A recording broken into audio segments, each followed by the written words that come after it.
기원전 627년 남유다 왕 요시야 13년부터 기원전 586년 남유다 왕국이 바벨로니아에 의해서 멸망하기까지 41년 동안 하나님의 선지자로 일했던 사람이 있습니다. 그 사람은 바로 예레미야입니다. 주께서 임명하신다라는 이름의 뜻을 가지고 있는 것처럼 하나님께서 그를 세우고 그를 부르시고 또 그를 선지자로 택하셨습니다. 그 부분을 예레미야 1장 5절이 이렇게 밝히고 있습니다. 내가 너를 모태에 짓기 전에 너를 알았고 내가 배에서 나오기 전에 너를 성별하였고 너를 여러 나라의 선지자로 세웠노라. 하나님은 멸망 직전에 남유다 왕국을 구원하시기 위해서 예레미야를 부르시면서 얼마나 다급하셨는지 그 예레미야에게 네가 어머니의 태중에 생기기도 전에 내가 너를 알았다. 그리고 네가 태어나기도 전에 내가 너를 이미 세우기로 작정했다라고 하시면서 예레미야를 설득하셨습니다. 하지만 예레미야는 하나님의 이 부르심 앞에서 거절했습니다. 그 일이 무겁고 얼마나 힘겨운지를 알았기 때문입니다. 자신의 기질과 성격에도 맞지 않는 일이다라는 것을 알았기에 극구 사양했습니다. 하지만 하나님은 강경하셨습니다. 어찌할 수 없는 듯 예레미야는 이렇게 하소연했습니다. 저는 어린아이입니다. 말할 줄도 모르고 하나님의 말씀도 모릅니다. 그런데 제가 어떻게 하겠습니까? 온통 약점뿐인 인생입니다.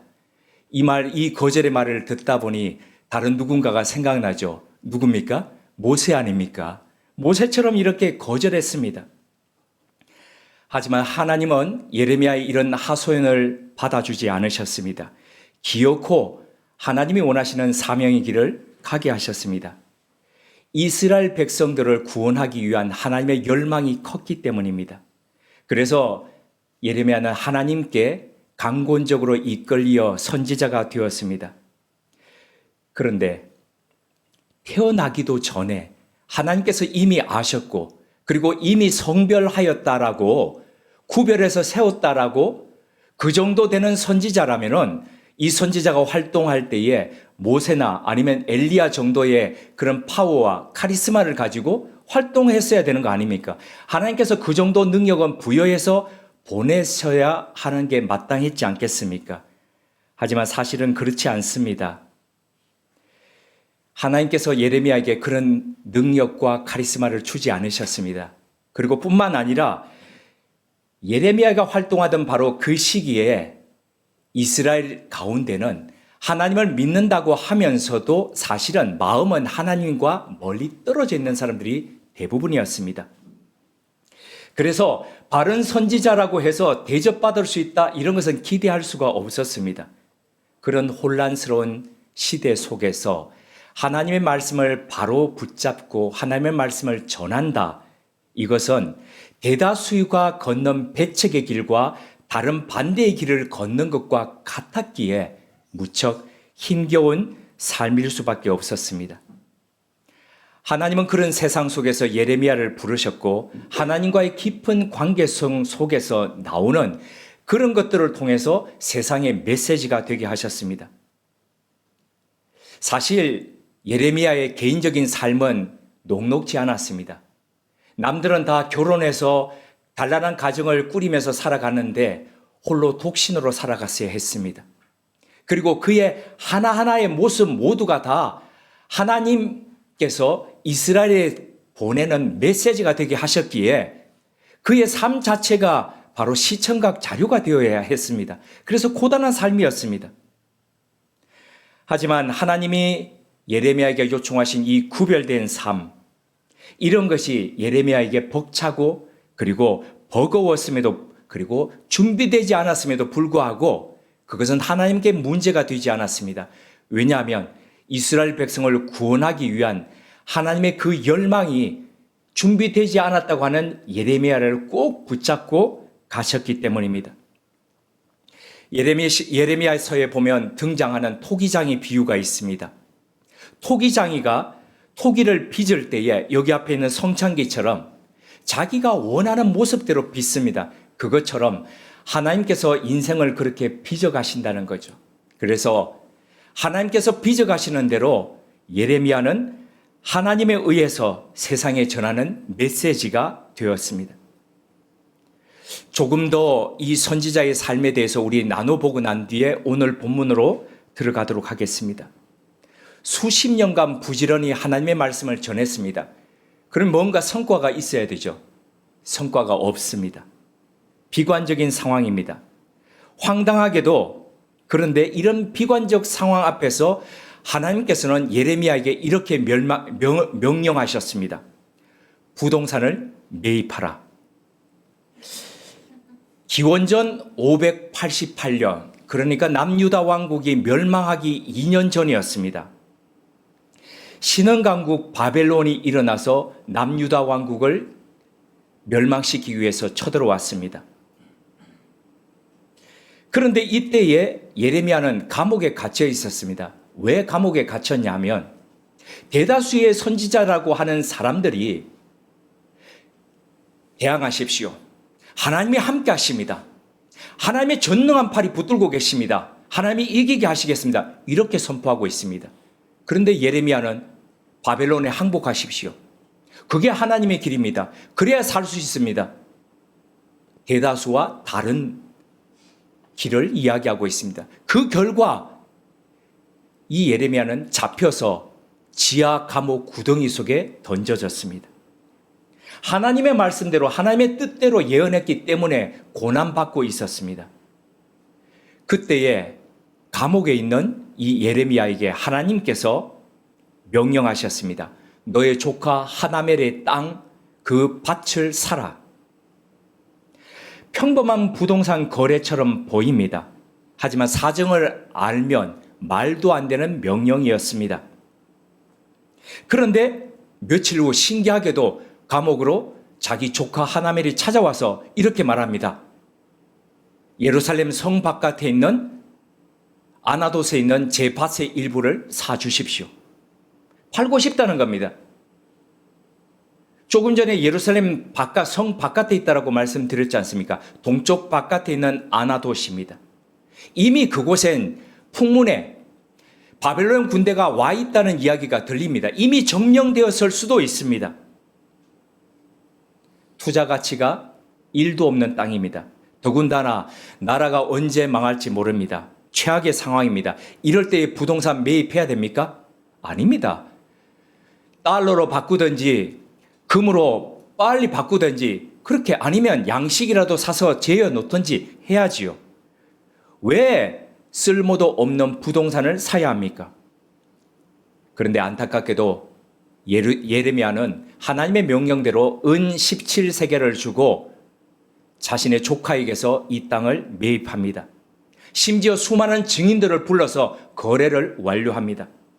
매매 증서에 서명을 하고 봉인을 합니다. 옹기에 담아서 자신의 절친 서기관 바룩에게 잘 보관해달라고 부탁합니다. 아무리 생각해도 예레미야는 호갱입니다. 어리숙해가지고 이용당하기 쉬운 손님입니다. 현실 감각이 전혀 없는 매매였습니다. 그런데 아나돗에 있는 예루살렘 성 바깥에 있는 이 땅 부동산을 사는 것은 정말 현실 감각이 없는 매매였을까요? 네, 맞습니다. 세상적인 일반적인 시각으로 보자면 분명 그렇습니다.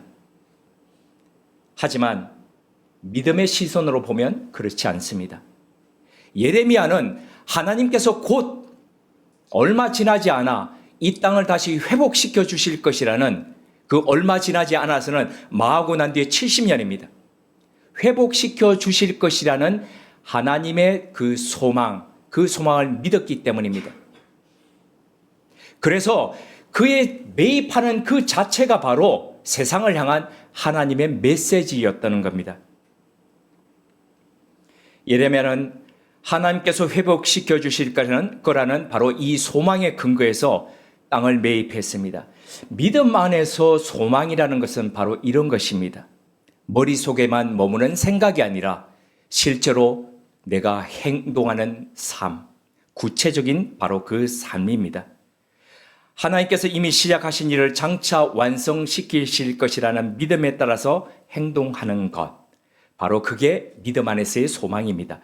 그래서 소망은 비현실적인 선택 앞에서도 하나님께서 하라고 하신다면 그것을 선택할 수 있는 바로 또 다른 용기이기도 합니다. 몇 년 전 인용해드린 적이 있는 찰스 디킨스의 두 도시 이야기의 서문을 다시 한 번 더 말씀드리겠습니다. 최고의 시간이었고 최악의 시간이었다. 지혜의 시간이었고 어리석음의 시대였다. 하나님의 지혜를 구하면서 진리 아닌 것에서부터 눈을 돌리면서 진리를 향해서 우직스럽게 내디뎌야 할 바로 그런 시절입니다. 때로는 아나도스의 밭을 사라는 비현실적인 명령 앞에서도 믿음 안에서 잘 분별하면서 소망 가운데 걸어가야 할 바로 그런 시기입니다. 우리가 이렇게 믿음 안에서 선택하면서 바로 진리대로 걸어간다면 두 도시 이야기의 마지막 문장처럼 이런 시절을 하나님 앞에서 만나게 될 것입니다. 그것은 내가 한 것보다 훨씬 더 나은 일이었다. 그것은 내가 아는 것보다 훨씬 더 나은 안식이었다. 오늘 본문 1절 속으로 들어갑니다. 소명을 받고 부르심을 받은 예레미야는 하나님의 의로우심을 인정하면서도 아주 조심스럽게 하나님께 질문합니다. 하나님의 공정성에 관한 질문이었습니다. 악한 자의 길이 형통하며 패역한 자가 안락한다는 것은 무슨 이유가 있습니까? 형식은 질문입니다. 내용은 영락없는 항의에 가깝습니다.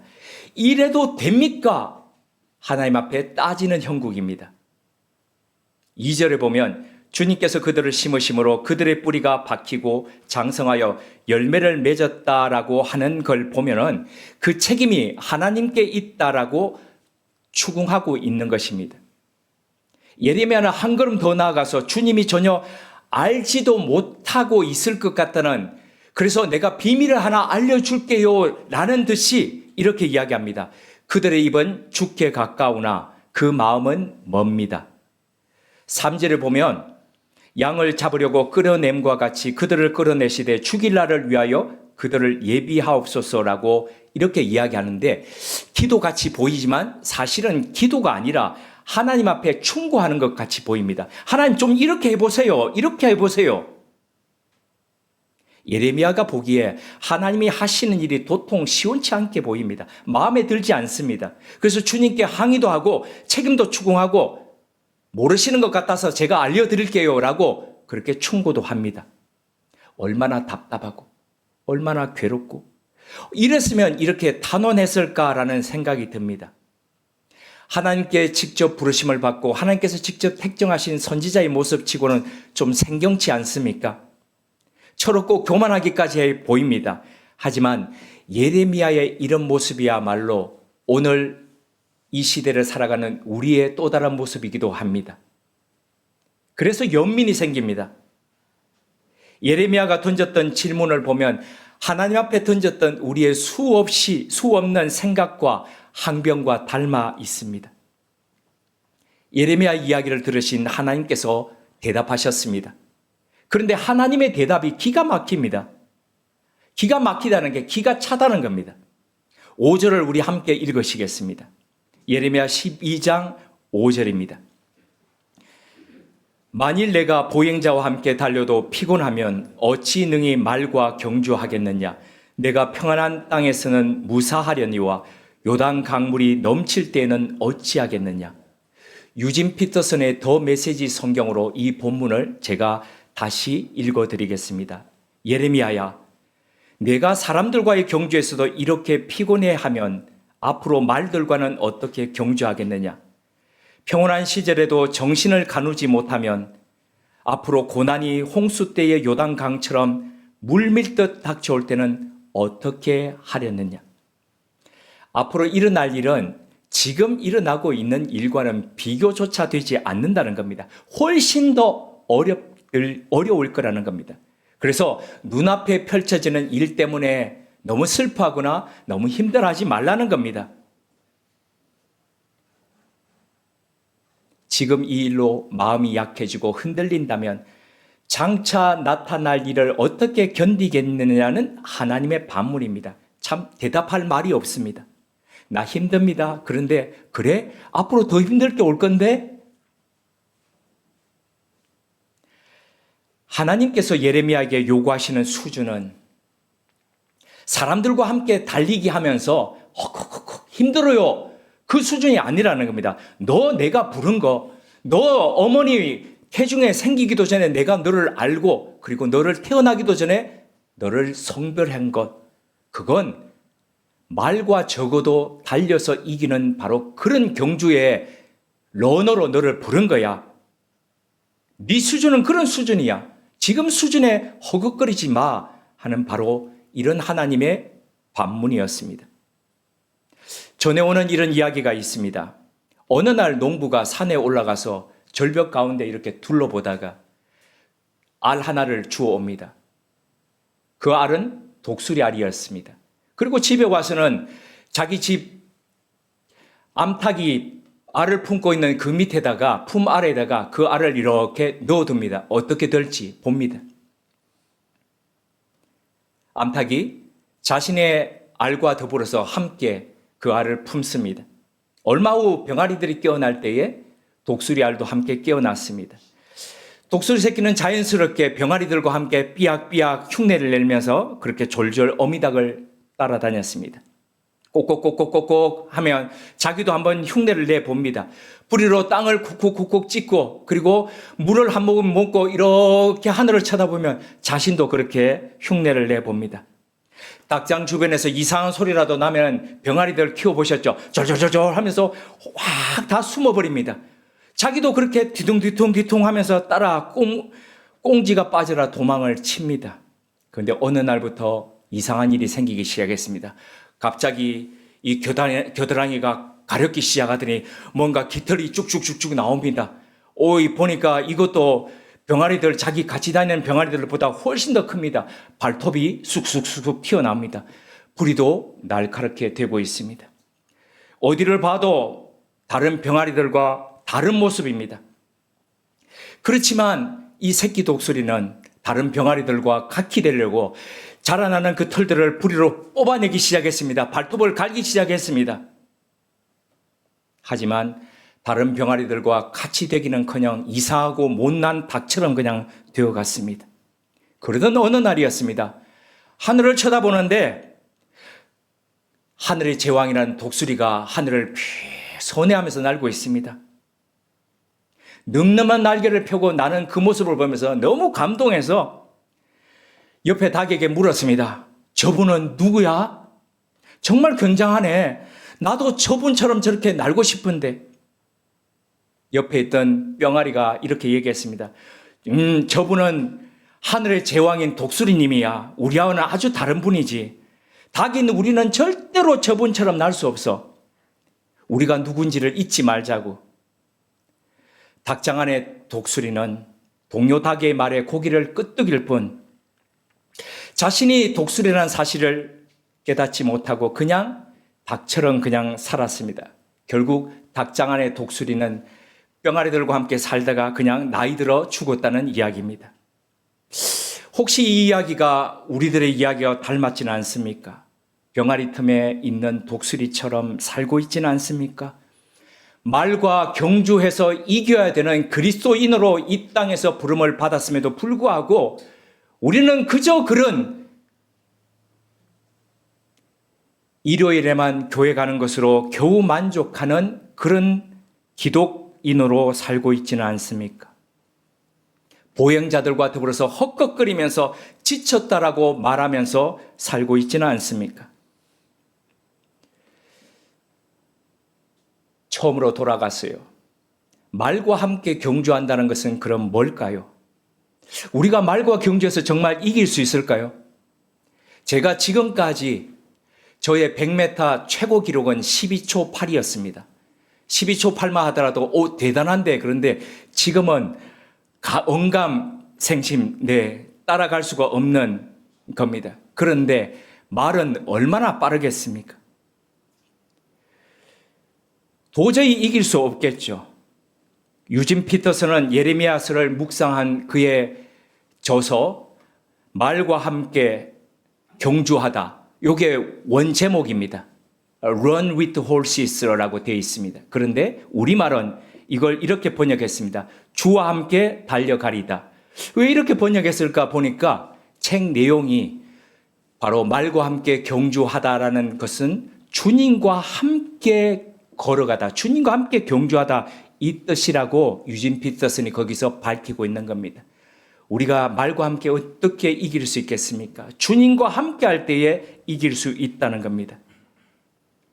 가까운 이들이 다 배신하고 욕하는 상황, 빛이 어두움 속에 혼재해서 어둠이 빛을 완전히 감싼 상황, 바로 예레미야가 있던 그 상황이었습니다. 그럴 때에 어떻게 그보다 더 혹독한 상황을, 그것도 힘든데 살아갈 수, 견딜 수 있겠습니까? 주님과 함께 할 때에 가능하다는 겁니다. 주님과 함께 할 때에 낭망하지 않고 한 걸음 한 걸음씩 내디딜 수 있다는 겁니다. 권투 선수들이요, 때리는 연습하죠. 네, 리듬에 맞춰서 때리는 연습을 합니다. 그런데 때리는 연습 만만치 않게 못지않게 하는 연습이 있습니다. 맞는 연습입니다. 그래서 엎드리는 그 자세에서 농구공을 가지고 위에서부터 내리칩니다. 옆을 맞습니다. 물론 가드를 하는 상태였어요. 그래서 맞으면 맞을수록 맞는 맷집이 커집니다. 근데 맞아도 그 맷집이 커지지 않는 데가 있습니다. 그게 바로 얼굴과 이 약점들입니다. 그래서 충분히 가드를 한 상태에서 맞는 연습을 해가는 거죠. 하나님께서 가드를 올려라고 하십니다. 그리고 이 환난과 고난들을 통해서 맞는 연습들을 시키십니다. 왜요? 쇠를 달구어 때리듯이 우리를 단련하시기 위해서 그렇게 해 가시는 거죠. 이렇게 하나님이 우리 가운데서 단련하시는 그 단련들을 겪으면서 우리는 한 걸음 한 걸음 주님과 함께 나아가게 됩니다. 자, 여기서 한 가지 더 있습니다. 믿음을 빼고요, 일반적인 상식에서 말과 경주하는 것을 한번 생각해 보겠습니다. 말과 내가 경주하겠다 그러면 정상적인 사람일까요? 아닙니다. 그런데 어떻게 말과 경주해서 이길 수 있을까요? 우리가 호모 사피엔스, 호모 파베르이기 때문입니다. 생각해야죠. 말 위에 타거나 아니면은 말과 경주해서 이길 수 있는 자동차를 몰거나 해야죠. 아니면 비행기를 타거나요. 문명의 이 길을 선하고 강하게 활용할 줄 알아야 경주에서 승리할 수 있지요. 사울 왕의 시대가 가고 다윗 왕이 즉위했을 때에 다윗 왕 시대에 그 왕국에 일했던 용사들을 쭉 소개하는 장면이 나옵니다. 역대상 12장입니다. 어떤 사람들이 다윗 왕 시대를 이끌고 갔는지에 대해서 이야기하면서 그 가운데 유독 눈이 가는 사람들이 있습니다. 바로 모든 지파 형제들의 리더가 된 사람들이었습니다. 그 사람들이 바로 이사갈 자손입니다. 역대상 12장 32절입니다. 역대상 12장 32절을 제가 읽어드리겠습니다. 이스갈 자손 중에서 시세를 알고 이스라엘이 마땅히 행할 것을 아는 우두머리가 200명이니 그들은 그 모든 형제들을 통솔하는 자이며. 이스갈 자손은 왜 어떻게 해서 모든 형제 지파들을 통솔하는 우두머리 지도자가 될 수 있었을까요? 어떻게 해서 리더가 될 수 있었을까요? 성경은 그들이 시세를 알았다. 그래서 이스라엘이 어떻게 행할 줄 알았기 때문이라고 설명하고 있습니다. 시세를 안다는 것은 바로 그 시절을 파악하고 있었다는 겁니다. 시대 상황을 알았다는 겁니다. 분별했다는 거죠. 그 결과 이런 시대 속에서는 어떻게 살아야 할지, 어떻게 준비해야 될지를 알았다는 겁니다. 이사갈 자손의 이런 모습이야말로 오늘날 우리 시대를 그리스도인으로서 어떻게 살아야 할지를 아는 등불이 됩니다. 이것을 알고 준비하면서 문명의 이 기도를 활용해서 나아가야 된다는 겁니다. 그래야 말과의 경주에서 승리할 수 있다는 겁니다. 시계제로란 말이 있습니다. 보이는 게 하나도 없다는 말입니다. 우리나라의 현실이 그렇습니다. 정치, 경제, 외교 전 분야에서 불확실성이 고조되어 있습니다. 이른바 시계제로입니다. 환율이 가파른 상승을 하고 있고 주요 산업이 수출 저하를 완전히 바닥으로 내려가고 있습니다. 연초부터 물가들이 올라가고 있습니다. 이런 시절을 어떻게 버티고 어떻게 견뎌야 할까요? 그리스도인으로서 하나님의 사람으로서 우리는 어떻게 살아가야 할까요? 주님께서 예레미야에게 하셨던 그 말씀, 이 말씀들을 다시 한 번 더 새기면서 우리가 이 시대에 어떻게 서가야 할지를 다시 새겼으면 합니다. 만일 내가 보행자와 함께 달려도 피곤하면 어찌 능히 말과 경주하겠느냐. 내가 평안한 땅에서는 무사하려니와 요단 강물이 넘칠 때에는 어떡하겠느냐. 함께 기도하시겠습니다. 하나님, 사람 사는 세상에 어렵지 않은 시절이 없었겠지만 전 세계적으로나 우리나라 이 사회의 상황이 어렵고 고된 새해를 맞이하고 있습니다. 선하게 살려는 사람은 더더욱 힘겹고 악을 행하는 이들은 대놓고 득세하는 시절입니다. 하지만 그럼에도 불구하고 우리의 신앙의 선배들이 그러했듯이 우리 또한 어떤 때가 되더라도 말씀의 바탕에 믿음으로 살아가게 하옵소서.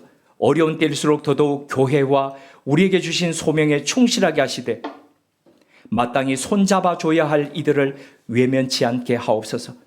동시에 이 시대가 어떠하든지 이 시대를 사는 사람이 무엇을 추구하고 갈망하는지를 보며 시세를 파악해 마땅히 가야 할 길을 가게 하는 영혼의 이정표들 되게 하옵소서.